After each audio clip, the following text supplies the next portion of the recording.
তোর নাম কি ক? হ, তোর নাম কি ক? কই থেকে আইসস? তেঁতুল গাছ থেকে আইসস? ক, তুই পেতনি নাকি জিন? কথা কবি না? দেখ তোরে আমি কি করি।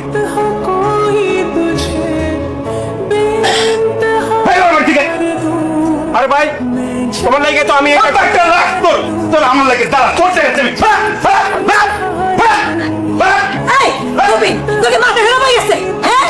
তোর বড় দোষ তো পেতনি।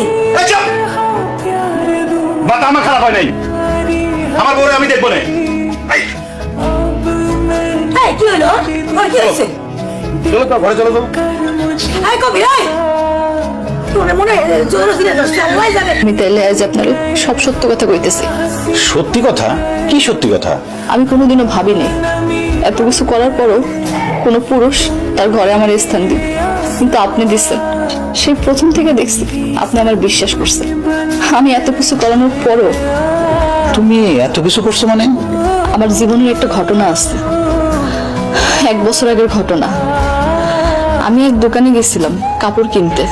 সেইখানে একটা ড্রেস ঘর ছিল, সেইখানে আমি কাপড় বদলাইতেছিলাম। কিন্তু তার কয়েকদিনের মাথায় এক লোক মোবাইলে আমার একটা ভিডিও দেখাইলো। কিন্তু বিশ্বাস করেন, আমি আসলে জানি নাই সেইখানে গোপন ক্যামেরা লাগানো আছিল। হ্যাঁ, আমার বাজে প্রস্তাব দিছিল। আমি তার বাজে প্রস্তাবে রাজি হইতে চাই। হ্যাঁ, আমার কইলো যে এই গোপন ভিডিও হ্যাঁ ভাইরাল করে দিব। আমি সেই লজ্জার কথা কাউরে কইতে পাইনি।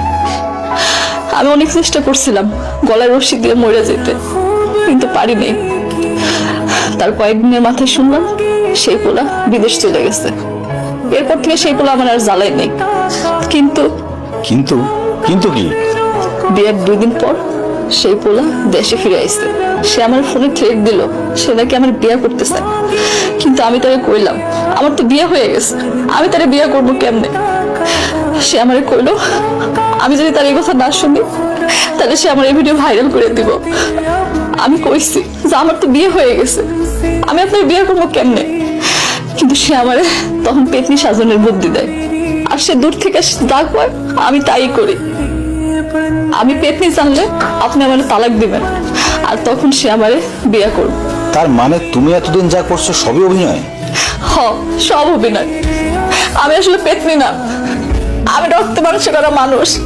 তুমি কি জানো মীরা, আমার চাচা পুলিশের বড় অফিসার। তুমি শুধু ওই ছেলেটার নাম আর মোবাইল নম্বরটা দাও, তারপর দেখো আমি কি করতেছি। ওরে যদি সারা জীবনের মতো আমি জেলের ভাত না খাওয়াই তাহলে আমার নামও কবির না। ও হইল আমার গ্রামের কাশিম মিয়ার বড় পোলা সাব্বির।